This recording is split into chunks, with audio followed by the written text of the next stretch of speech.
music that matters more than any details. Sometimes it's uplifting, sometimes it's ominous. Right now, it seems to me that every time Keir Starmer tries to resolve a big problem, instead of that winning him closure and calm, things just get worse. So, deal with Angela Rayner with a big reshuffle, a tougher line of migration, tilt right. Result? This week, the Prime Minister faces what could be a very difficult and divisive deputy leadership contest. And from Manchester, the possibility of the Mayor, Andy Burnham, returning to Westminster politics to lead a very different kind of Labour government. There will also be a lot of concern and surprise at the revelation that Sir Keir tried, but failed, to move Ed Miliband out of his climate change net zero job. And there was gossip about watering down the workers' rights agenda. In which case, what's the point? Now, as you've possibly gathered by now, personally, I like Keir Starmer. I think he's a decent, public-spirited and rather patriotic man. But I'm also a hack, and I can smell an autumn crisis, and I can hear the music, and it isn't by the Happy Mondays.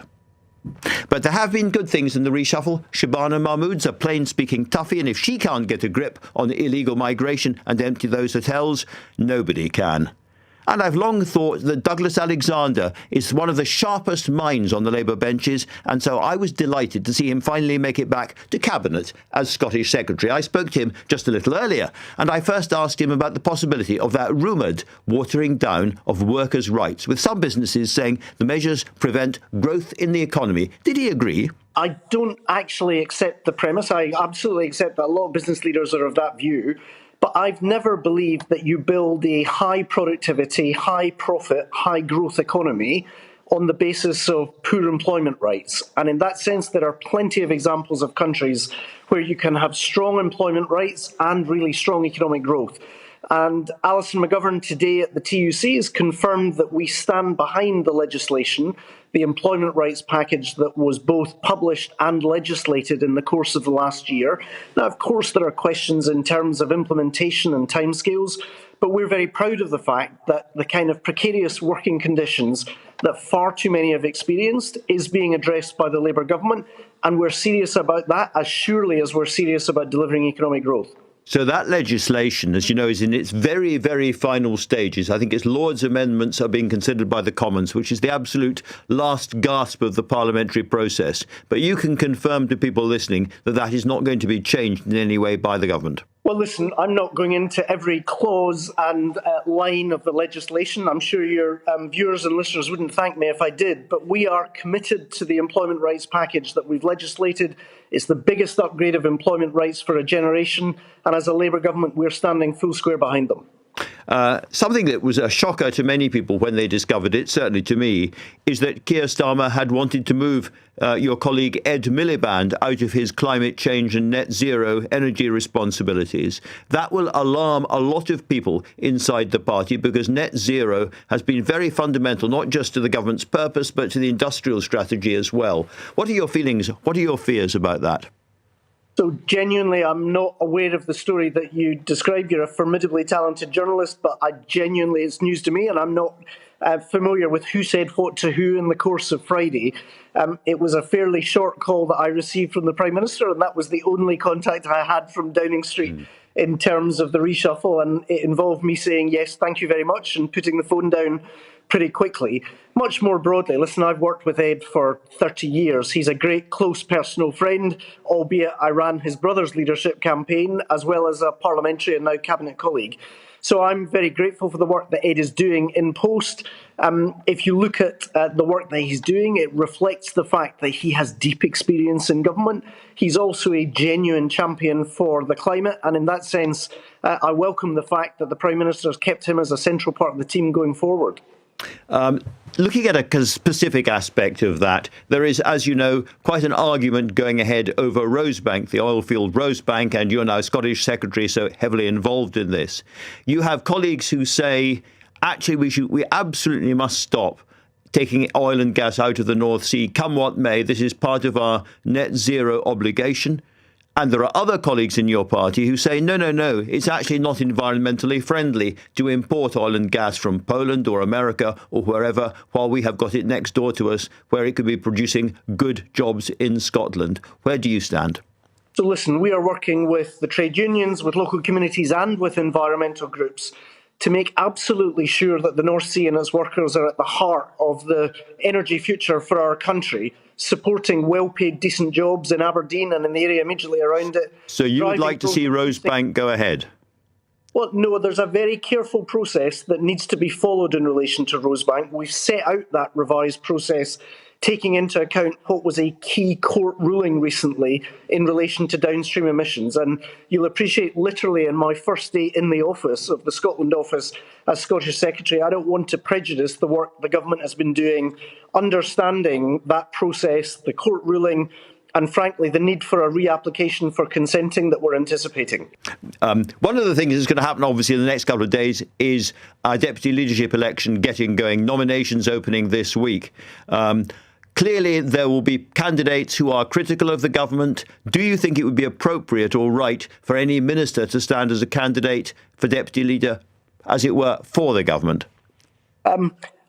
I wouldn't agree for the government, because this is ultimately a Labour Party election for a Labour Party position. But equally, I'm not limiting the field of candidates to only those who are not serving in a Labour government. You don't stop being Labour when you become a Labour minister. So in that sense, let's wait and see. I understand the NEC have set a pretty tight timetable in the course of the coming days. I honestly think that makes sense, because we don't want a long, protracted internal party election that is distracting from what I think is the urgency of the work that we're delivering in government. But let's see who emerges in the course of the coming days, now that nominations will be opening shortly. You feel like having a punt on it yourself? No, I'm not going to give you a world exclusive. I'm very happy being the Secretary of State for Scotland. In that sense, let's see who emerges. I know Harriet has said she would like a female deputy leader. Andy Burnham was out and about at the weekend saying he wants someone from the north.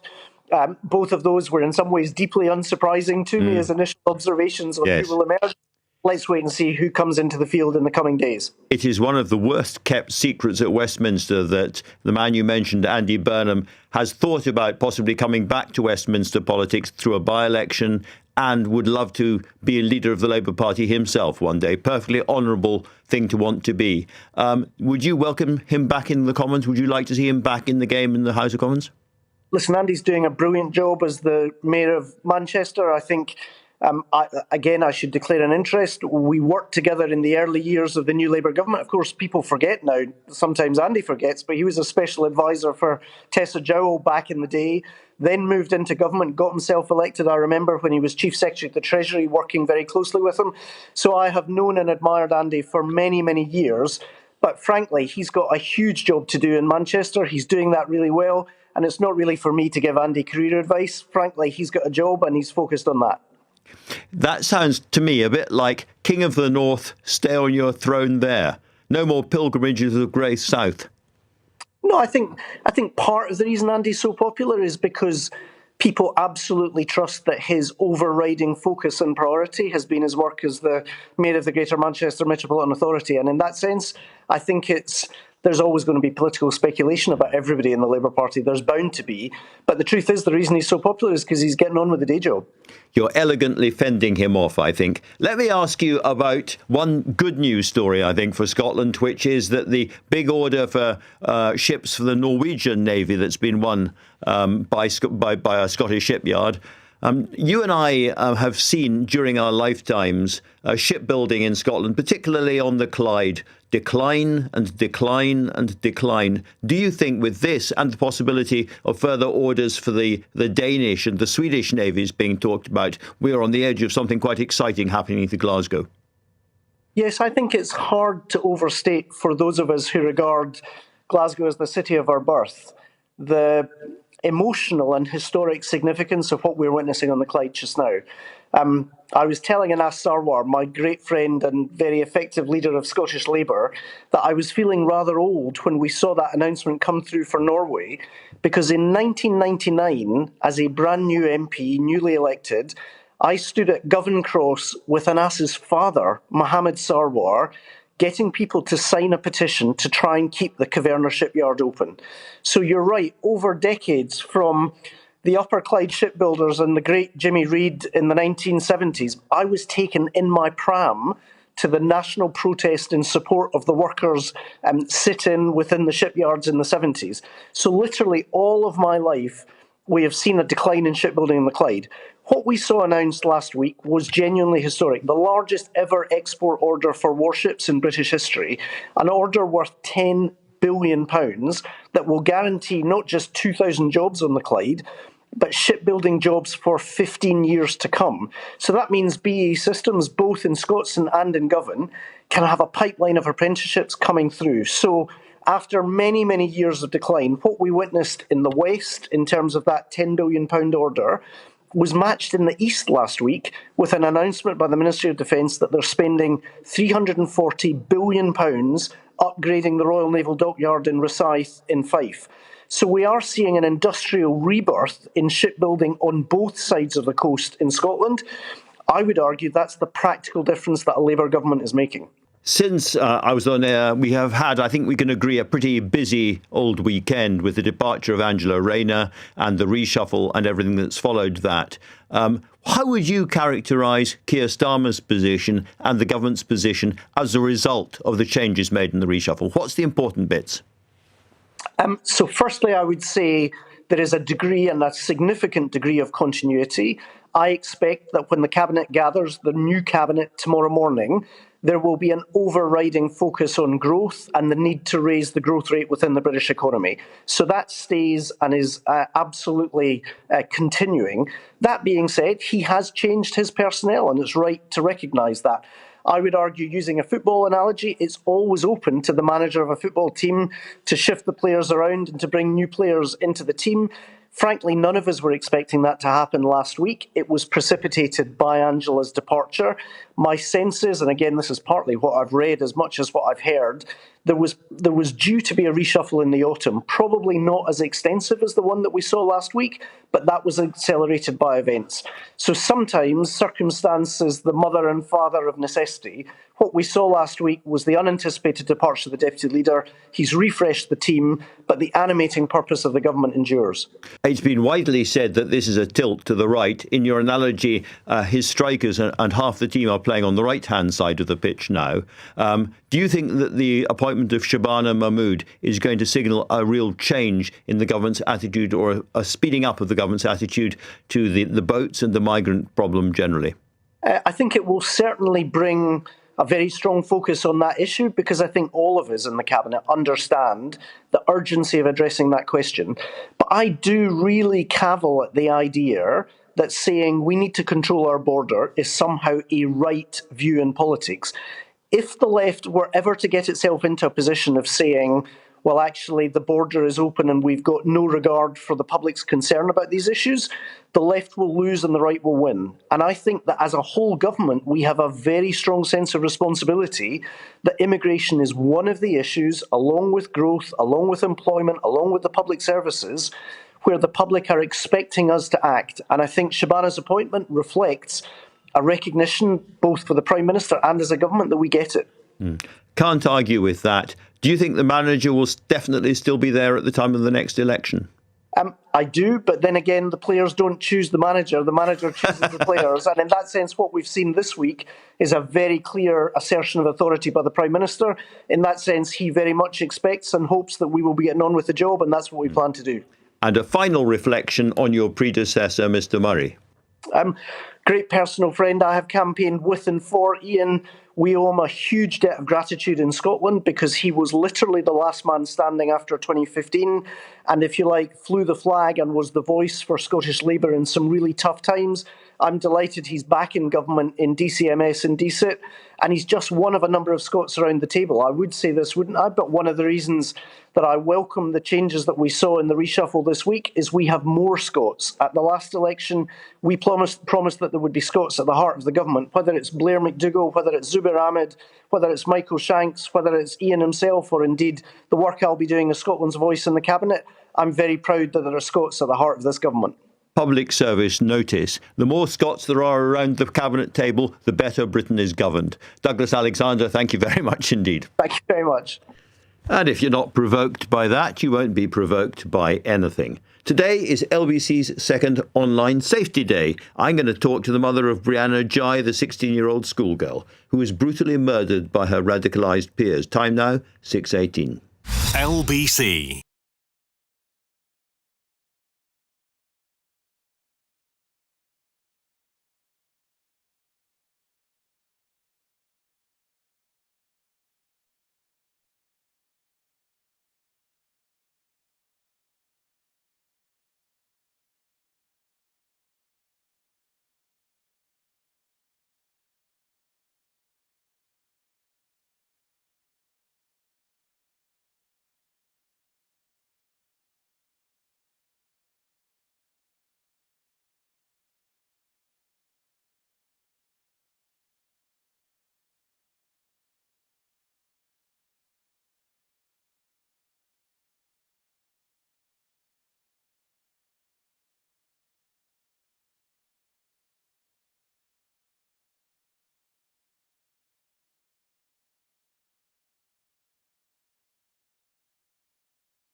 Tonight with Andrew Marr. Watch live on both Global Player and the new LBC app.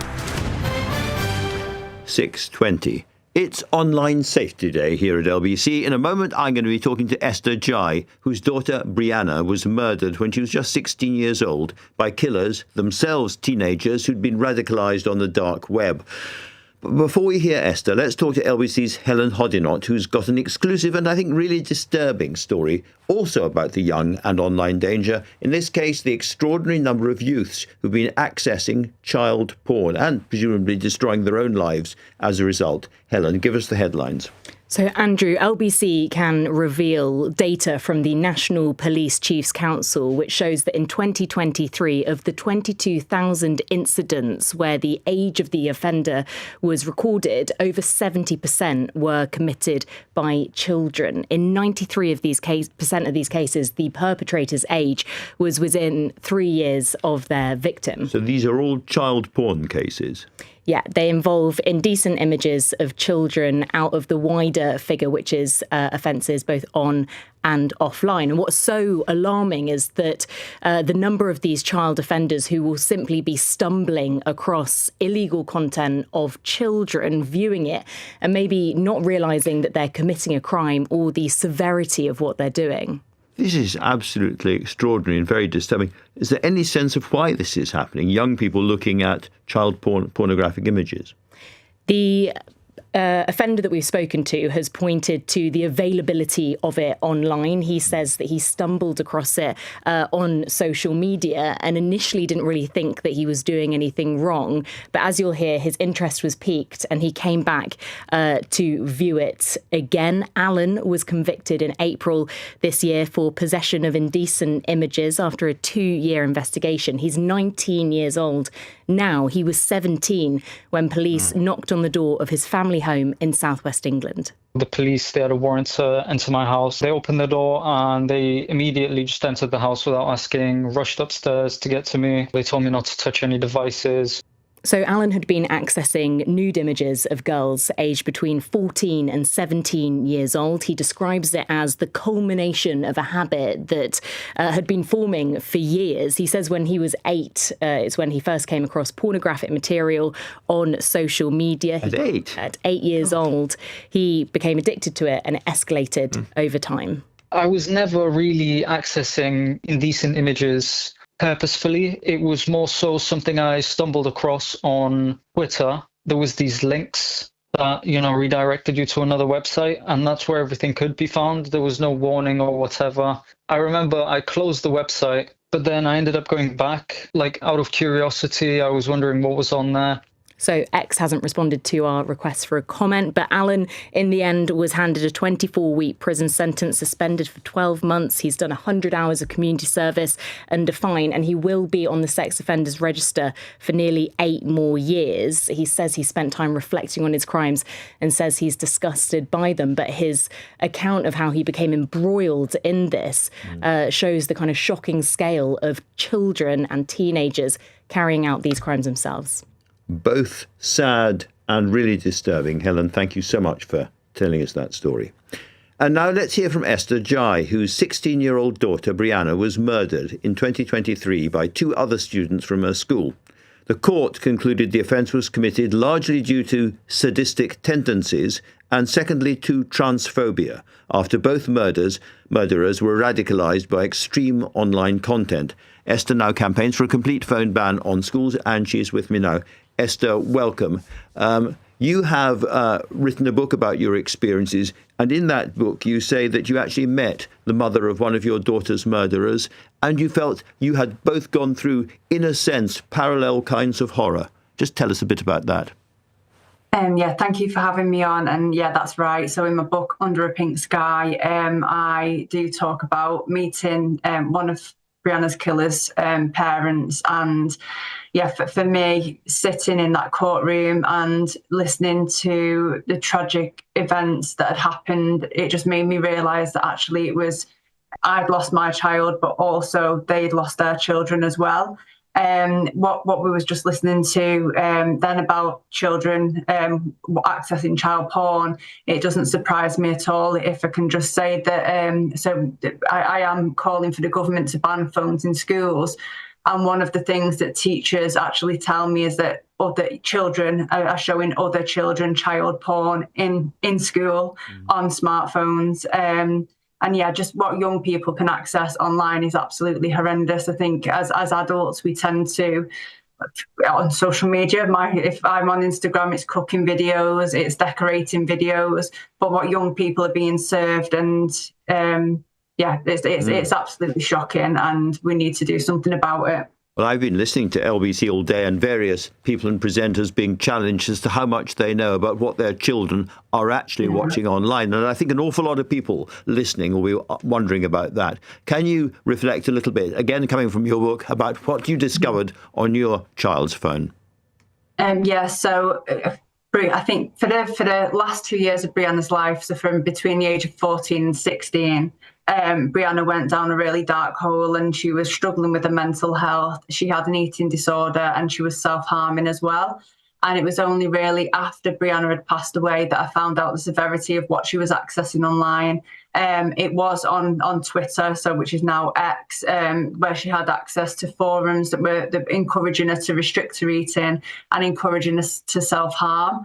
As a parent, I felt like I was really naive to what Brianna was accessing, and I don't think that many parents know exactly what the children are looking at. Even if you've got a young child and you put your phone in front of them and they're looking at YouTube, and you think that they're looking at children's videos, you never know what is actually going to pop up there. There's some really kind of insidious videos where it's suicidal ideation, but it's hid behind a Minecraft video. And we need to be really, really careful. It always seems to me that our society is torturing and poisoning its own children. I mean, taking them to really dark places and ruining the rest of their lives. Is that how it feels for you? I totally agree, and I think that we really need to invest in our children, and we need to do something now, because if we don't, it really scares me to think of what society will be in the future. I feel like things are kind of falling apart a bit now as it is, but if our children from the age of 8 are growing up watching hardcore porn, then how are they ever going to have proper relationships? And I don't think that, so the campaign that I'm calling for the government to ban phones in schools, this is one tiny part of tiny solution, and we need to look at so many different solutions. Absolutely. And Esther, if Keir Starmer was listening to this and might be thinking it's very, very controversial, Donald Trump keeps telling me I mustn't go after the big media companies and the big tech companies, I'll get into trouble, it's not really worth the trouble. What would you say to him?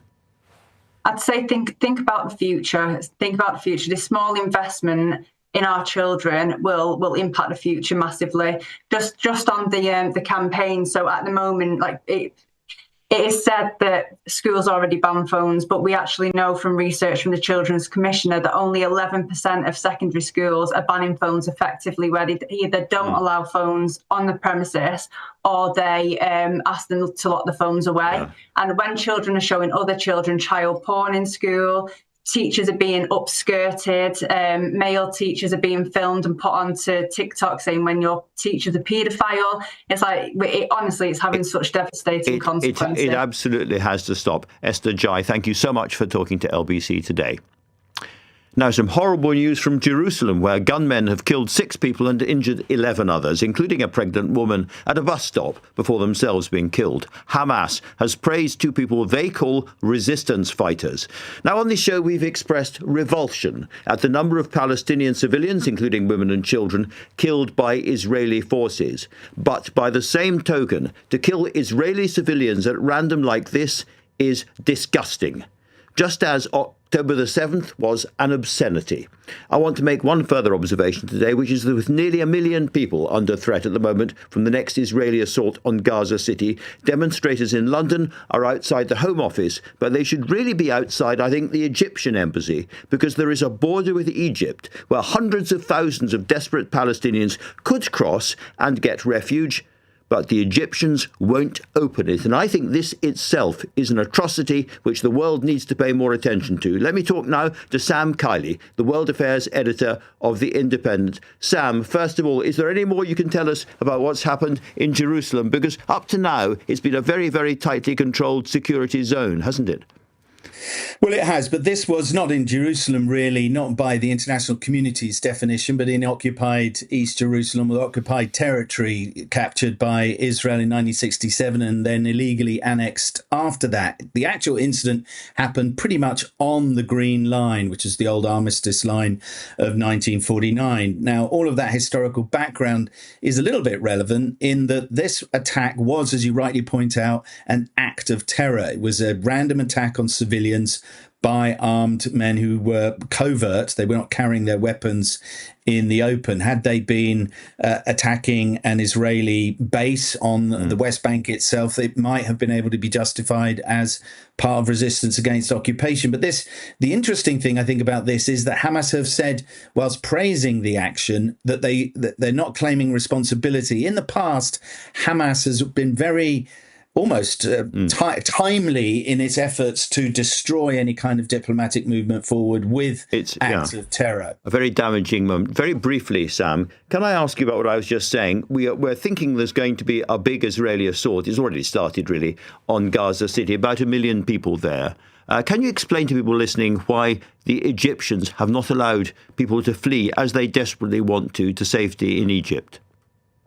Well, because in short, the Egyptians don't believe, and there's a lot of historical evidence for this, that those Palestinians will ever be allowed back, firstly. So that would be the Egyptians conniving in what the Israeli government is clearly bent on, which is the ethnic cleansing of Gaza. The same thing happened in 1948 and 1967, where refugees fled into Lebanon and Jordan. They were unable to go back, and in the case of Lebanon, still don't have the rights of citizenship. And on top of that, the Egyptians have a political reason for not allowing Palestinians in. They are very worried about a growth of political Islam under that military dictatorship. All right, Sam Kiley, I wish we could talk at much greater length, but it's a busy old day here as well. Thank you very much indeed for that. Now, the Security Minister, Dan Jarvis, was defending the banning of Palestine action banned under the Terrorism Act in the House of Commons.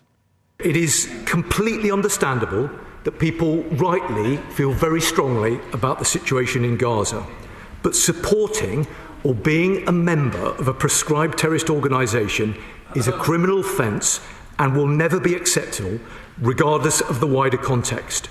We all want the suffering in Gaza to end and the remaining hostages returned. We all want to see peace. So I say to the House that we must keep our focus squarely on achieving those aims and not on one harmful group that refuses to abide by our laws and threatens our public safety. Now, plenty of MPs are really worried about this ban, but Dan Jarvis seemed entirely steely. So far, 890 people have been arrested at a protest just outside Parliament. People such as the daughter of a Holocaust survivor, the former editor-in-chief of the British Medical Journal, a blind man, many elderly and disabled people.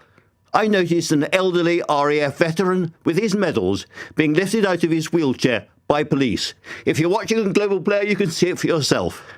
I don't support or like Palestine action, but this is ridiculous and oppressive. It is just stupid.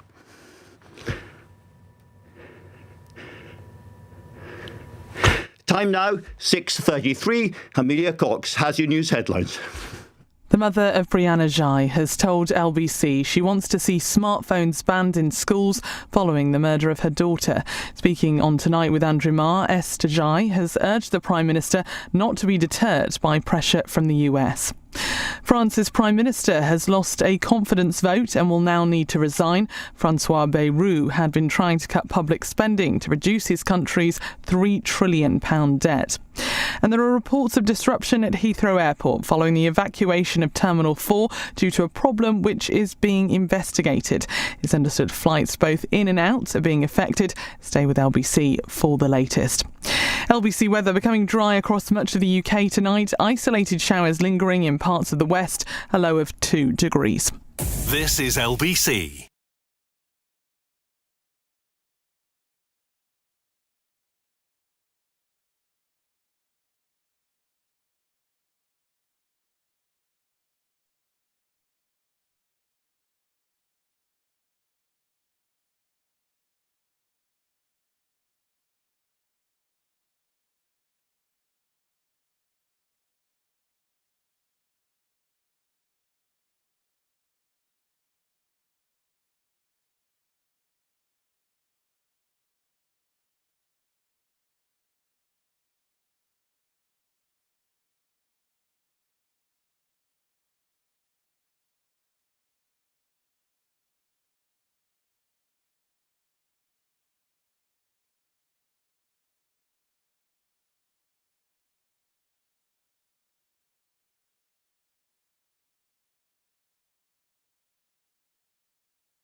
Chicken. Leading Britain's conversation, LBC, Tonight with Andrew Marr.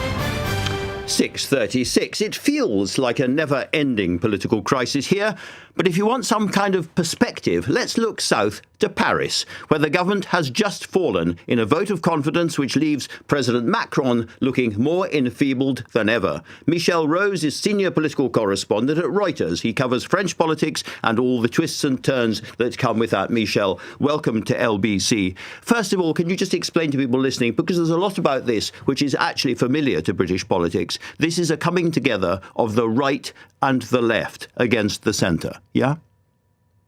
Right. The French government is fractured since the last early election last year. And so there are three blocks, the left, the centre and the far right. And basically, when two blocks band together, they can topple a government. And this is what happened here. So the centrist government of Francois Bayrou fell victim to the far left and the far right banding together and prompting this collapse. And the fundamental problem is really the debt the French government is saddled with, a bit like the debt the British government is saddled with, and attempts to try and cut spending and rein in spending and look again at taxation. And nobody wants to pay for the cost of the French state.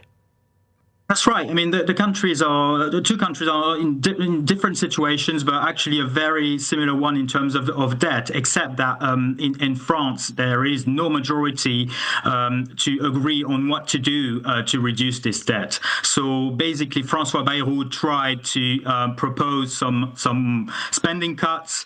Other parties rejected that, and there you go. This is what happened. We now have to find a new prime minister. Macron has to find a new prime minister to solve the situation, but it's not very clear whether they will manage to find an agreement before the end of the year deadline. Can I ask you what happens if he can't find a new prime minister, or he finds a new prime minister who is themselves then immediately voted down again? In other words, how long can this kind of weird suspension of politics go on? Very hard to say. I mean, there is no easy way out for Macron. I mean, this is very much a political crisis of his own making. And at the moment, it's very hard to see what he could do except naming another prime minister who will be heading a minority government. No party in parliament at the moment wants to create some kind of coalition like we have in Germany. So it's a very fractured situation. And in France, there is no real tradition of consensus building and compromises like we find in other European democracies like the Netherlands or Belgium, for example. And part of the trouble here, of course, was the last general election called by Emmanuel Macron. Is there any chance at all, is there any case for holding another election? That's one option he has, but to be honest, it's not a very good one for him because opinion polls show that the far right could actually top the polls if he decided to go for an election. It's not very clear whether the far right would get a majority, but they would certainly become the biggest party in parliament and continue to expand the number of seats, and Macron would lose seats. So that would continue to dilute his power, and that would be very humiliating for Macron should he have to name a far-right prime minister to lead the government. Well, it's pretty rare for French politics to make British politics look relaxed and calm, but this may be such a moment. Michel Rose, thank you very much indeed for that. Let's go back now to the main story of the day, a rather different-looking government after the weekend's drama and the reshuffle. As a result, a question mark is starting to hover over the government's net zero agenda with the revelation the Prime Minister wanted to move Ed Miliband from his job. Ed Miliband said no thanks, but this plays straight into controversies inside the Labour movement over, for instance, the huge Rosebank oil and gas field. Should that be exploited or not? Well, LBC's Scottish correspondent Alan Zycinski has sent us this report. Well, if you were in any doubt that this is a topic where the political battle lines are already being drawn, your proof is just over my shoulder, because the leader of the opposition is here in Aberdeen, looking out across the North Sea and saying we need to extract every last drop of oil, regardless of what any climate advisors are saying. What they are recommending is unilateral economic disarmament. All the other countries in the world are taking energy seriously. Energy is growth. For our energy security, for geopolitics, for our bills, we need to make sure that we exploit our own natural resources, and that means drilling in the North Sea. The Conservatives, along with Reform, have decided that the drill baby drill message is a vote winner, influenced surely by the man who pushes that motto and all of the anti-windmill policies that come with it. You can take 1,000 times more energy out of a hole in the ground this big. This big. It's called oil and gas. And you have it there, the North Sea. And at the Offshore Europe conference last week, oil industry reps told me that they were hopeful that Trump influence on geopolitics, combined with pressure from those around the Chancellor, who are desperate for growth above all else, would see the Prime Minister give the go-ahead for Britain's biggest untapped oil field. David Whitehouse speaks for many of them in the UK. Yes, we are on that journey to net zero, but on that journey we should prioritise our own homegrown oil and gas production. The industry could produce 7 billion barrels, and that adds over £150 billion to our economy. Do you back your own workforce? Do you back value in your own economy? Do you back your own workers? Do you back doing this cleaner? Or do you choose to rely on imports? But environmental campaigners have built a huge movement against Rosebank, and there are many Labour MPs fully behind them, loyal to Ed Miliband's green agenda, who would feel betrayed if this is signed off. Chris Murray is one of them. It would discourage investment in what we really need, which is clean, renewable energy.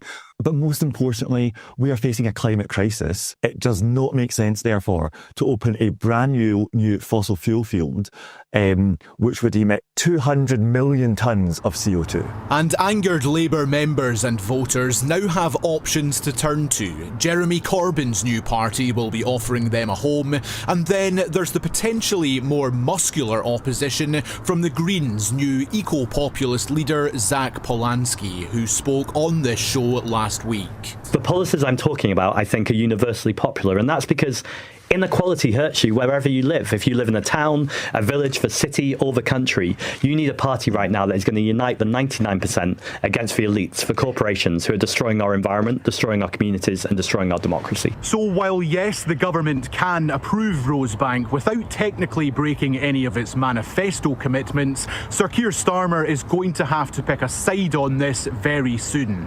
Trump and the Treasury, or net zero and new infrastructure. We're expecting the developers to submit their reapplication in the next few months. Alan Zycinski there. Now, as we were saying earlier in the show, another element to the Angela Rayner departure that is ruffling feathers is the possibility the government may back away a bit from her flagship workers' rights measures. I spoke with the General Secretary of the Trades Union Congres, Paul Nowak, who joined me from their conference, and I put it to him, there are many business leaders who think these workers' rights changes inhibit growth. What's his reaction, and what's the likelihood they will be watered down? You know, ever since Labour announced its package to make work pay, Andrew, and brought forward the legislation in Parliament, the right-wing press have run a story probably at least once a week saying the package is going to be diluted, the government's going to step away from it, and that hasn't happened. Now, I'm never complacent, but I am confident that the bill is going to be delivered in full. Just last week at a TUC parliamentary event, the Prime Minister himself was very clear, said very directly that the government was committed to delivering the Employment Rights Bill, and he described it as delivering an upgrade of rights for workers that will last generations, not just for the next 2 or 3 or 4 years. I spoke over the weekend to the new Secretary of State, Peter Kyle. I know he's been speaking to other union leaders as well. And I think if you see John Healey yesterday, other government ministers come out over the course of the last couple of days, all absolutely clear the government is committed to delivering the bill and delivering it in full, and crucially pushing back on those amendments from the unelected Lib Dem and Tory peers from the House of Lords. So, as I say, I'm never complacent. That's, you can't be in my job, but I am confident the government is committed to the package. One other area where your colleagues in the union movement could be very influential is on Labour's National Executive Committee. If the Mayor of Greater Manchester, Andy Burnham, decides he wants to try and get back into Parliament through a by-election, he would have to have their support. Have there been any conversations about that? And in general, what's your feeling about seeing Andy Burnham back at the Westminster hub?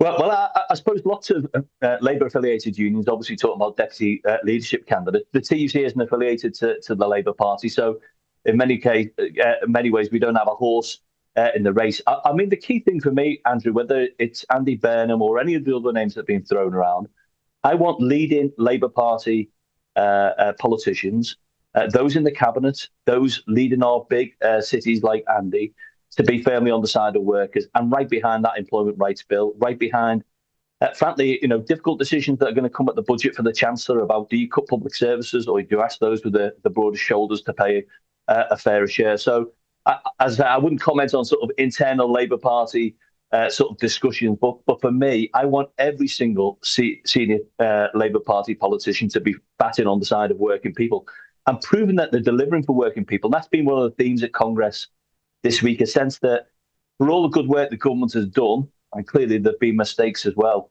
people aren't feeling the change in their lived experience, and the government's really got to address that. Now, you talk about mistakes, and there certainly have been mistakes, but your main message seems to be Labour may have its errors and its failings, but be very, very careful what you wish for if you are turning as a result of that to look to reform. Well, absolutely. I'm very clear that Nigel Farage is a political snake oil salesman. And I always judge politicians on what they do, not what they say. So here's a man who says he stands up for working people and then votes against rights for millions of workers every single time that employment rights bill has come to Parliament. Who hangs around with Donald Trump, who we know those destructive tariffs placed at risk thousands of good quality jobs here in the UK. And as I said to our Congress today, I don't think he can look the British public in the eye and tell them that the NHS is safe in his hands. We know he prefers a US-style private health insurance system. And yet, huge numbers of working-class British people now support him. He is number one in the polls, and if there was an election held today, he'd become Prime Minister. So why do you think so many, frankly, of your members, or certainly of people who are members of trade unions around the country, are turning to reform, turning to Nigel Farage? What's your explanation? Well, listen, what did people vote for last July when they elected Labour with that landslide majority? They voted for change. That was the one word that was on the front of the manifesto.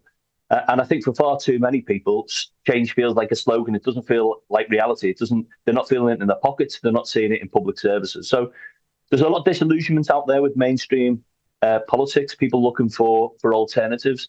As I say, I'd ask people to judge Nigel Farage on his record, not by what he says, but this is why it is so incumbent on the government to step up to the plate, to start delivering for working class communities up and down the country. If the government gets economic growth that is felt in people's pockets, which is what they want, then I think we'll see some of that support for reform dissipate. But I'm not going to condescend to union members or to working people generally and tell them you shouldn't vote for Nigel Farage, you shouldn't vote for reform. I think the onus is on the government to deliver the change it promised, and that's got to be the starting point. Paul Nowak, General Secretary of the TUC, thanks very much for talking to LBC. Thanks a lot. Now, Labour faces a potentially bruising election campaign for who could be the next deputy leader of the party. But who are the main runners and riders? We're going to find out next. Time now, 6:49. Coming up at 7 on LBC, Ian Dale. Joining me at 7, Helen Rance, the Deputy Director of the National Crime Agency, will be here to take your calls on Online Safety Day. Ian Dale on LBC.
This is LBC Tonight with Andrew Marr. 6:51. Angela Rayner's departure from government triggered a race for the deputy leadership of the Labour Party. LBC's Aggie Chambre has had her ear literally pressed against the door of this afternoon's Parliamentary Labour Party meeting to find out who would be putting their hat in the air and what the Prime Minister's reception was. The Prime Minister's reception, Aggie, I think we can agree, predictably enthusiastic. It always is. It always is. I don't think there are many Labour MPs who are brave enough, at least at this stage, to be openly hostile to him. And as a minister walked out, he said, very upbeat, we're focused on delivery. So lots of applause in the room, very, I think, jolly in the room. But what was interesting was, as you say, I had my ear pressed up to the door. What was interesting was some of the questions asked were by people who I think it's fair to say everyone thinks are likely to be running for deputy leadership. So Rosina Allen-Khan, Dr. Rosina Allen-Khan. Now, she is a proper NHS doctor. On the sort of soft left, the loyalist left of the party, had a job and then left it. Is that right? So she had a job in the shadow cabinet, and I don't think she's ever had a job in government, but she's seen as sort of reasonably loyal. But she asked a question saying, we need to be, so that's a bit more like a statement, but we need to be out there campaigning, speaking to the country, and asked how they were going to stop losing voters to the left flank of Labour as well as to the right flank of Labour. Interesting question. Now, she is not the only potential deputy leadership candidate who spoke. Emily Thornberry, too, who said yesterday morning that she was considering running, and MPs do say they've been receiving soundings from her today. So definitely a maybe on her. She asked a question too about what's the plan for improving in the polls for the party. Stella Creasy as well apparently asked a question, as it was described to me by an MP in the room. All very soft Labour stuff from there. But they're all well-regarded female MPs, but they're all from London. And we've had Andy Burnham already on the television yesterday saying it's got to be a northerner, and MPs from the Midlands and the North have been treated very, very badly in terms of being sacked from the government and the rest of it. So do you think in the end it's going to have to be a northern MP who stands? I think it is very, very difficult if it ends up being a London MP, because then you've got David Lammy, who is Deputy Prime Minister. He's a London MP. You've got Sir Keir Starmer. Keir Starmer's just in his south. Exactly. Emily Thornberry to his east. Exactly. So, I mean, that would just, I think people that I've spoken to think that would just look completely ridiculous to have, that would play in, as they say, to Reform's hands. So I think they are keen to not have somebody from London. Andy Burnham yesterday suggesting Lucy Powell as well, someone who was literally just sacked from cabinet. She, of course, was leader of the House. So I don't think, not while I was there. She asked a question during PLP, but she, I think, is one of those also potentially considering it. And actually, lots of Labour MPs are quite keen on her as well. And we just spoken about women so far, but that is interesting because lots of people are suggesting that it really should be a woman, of course, to replace Angela Rayner, who I should say as well, Keir Starmer, and the first thing he said when he talked at those MPs was a huge tribute to Angela Rayner, who of course just quit on Friday, and called her part of our movement. So interesting language from him on that. But I think lots of people do think that Angela Rayner should be replaced by a woman. He really liked her. And in terms of this contest, nominations open tomorrow, so we'll get some sense of who wants to stand, and then close again as early as Thursday. Is that right? It's extremely quick, so close 5 p.m. on Thursday. Really quick because, it was only Friday late afternoon that we actually knew there was definitely going to be a contest, and then it's the 26th of October that the winner will be announced. But on Thursday, they have to have got 80 MPs to have got over the limit, so we may only see 2 or 3 candidates at that stage. Some fast footwork going on there. Aggie, thank you so much for that. Now then, Prince Harry's back in Britain for his first visit in months, and he's laid a wreath in honour of the late Queen. This is allegedly the beginning of his attempt to rebuild relations in the UK. Is there any chance, I wonder, however, of him really regrafting himself into the British royal family and public affection? Let's talk now to Alexander Larman, the historian and author of The Windsors at War. Alexander, thanks very much indeed for joining me. Prince Harry, it seems, would like to be loved again in Britain. What's the prospect? Well, Andrew, the prospects are not that high, because what Harry knows is that at the moment he is the third most unpopular member of the royal family, according to polls, and that his wife's the second most unpopular, and his uncle Prince Andrew is the most unpopular. And the reasons for this is that he's seen as, I think, whinging and quite an unpleasant character. And I think that a lot of this is possibly unfair, because a lot of the perception of his whinging, he often has a point, but I think that a lot of people in this country look at him leading this lifestyle of luxury, I think it's fair to say, Montecito, and think he doesn't have all that much to moan about. But this week, he's come back here, and obviously there's great symbolism in his coming back on the third anniversary of his grandmother's death. And if you look at the itinerary he's got planned, it's a lot of good works. It's the World Child event this evening. He's meeting people from the Diana Foundation and from Invictus. In other words, it's a royal visit in all but name. And you can see that he's obviously thinking about optics, he's thinking about PR, and he's thinking, are people going to like me again? There was quite an interesting piece in the Sunday Times yesterday where you could see a lot of flags being waved. And essentially the idea is, does Harry have a future here? If he came back to Britain, whether with his family or even, dare one say it, by himself, what would the reaction be? And at the moment, the jury is still out, which is, I suppose, better. It's better than saying there is no future for him ever. Because the last time we saw him, he came back for a court case, a pretty aggressive court case, and there was the book, a pretty aggressive book, and I think there's still one court case to go. So this business of, going to war with his enemies in the media and going to war with his enemies in the family hasn't quite finished. No, but I mean, I would not be too surprised, Andrew, if he ends up settling out of court for the remaining court case, because actually they haven't gone all that well for him. The last court case, in which he tried to sue his father's government to be allowed to use the police as private security, he lost that one over and over and over again. And of course, his big case against News International, after saying repeatedly that he wouldn't settle out of court, he did. So I don't think that his legal affairs have been quite as successful as he would have liked. And also, I think, just getting back to what I was saying a moment ago, that has given him the public sense of being a whinger and somebody who's very ungrateful for the enormous privileges he's had. I think in the end, this is really not less about him than about us. Are we a very forgiving people? And I think the jury is probably still out on that as well. Alexander, thank you very much for talking to LBC.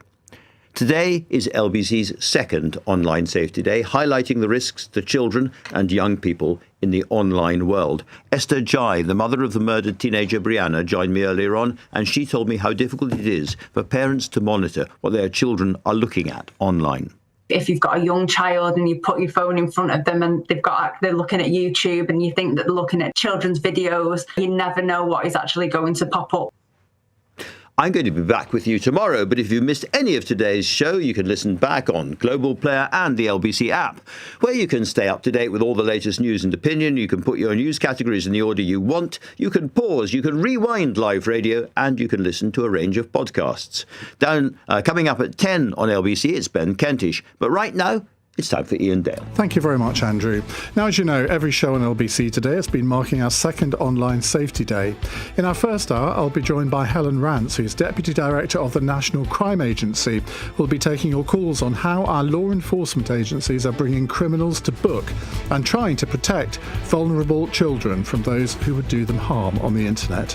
At 8 on Cross Question, we have former Lib Dem leader Tim Farron, the editor of The New Statesman, Andrew's boss Tom McTague, who has a brilliant new book out, political commentator Joe Tanner and former newspaper editor Emily Sheffield.